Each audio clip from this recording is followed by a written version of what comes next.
শেষে এইভাবে ধরা পড়ব আর এই ফুলবাগানের মহিলা যে আমার সাথে এমন করবে আমার কল্পনাতেও ছিল না।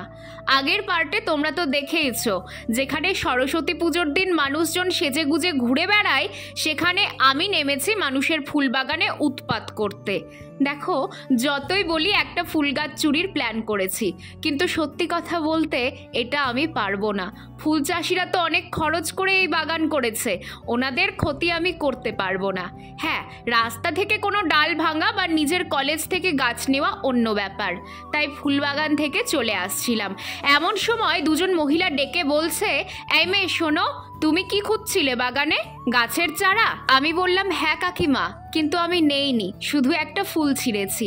তখন উনি ওনার ব্যাগ থেকে একটা চারা গাছ দিয়ে বলল, এই নাও, গাছটা লাগিও। এই গাছটা পেয়ে যে আমি কি খুশি হয়েছি তোমাদের বলে বোঝাতে পারবো না।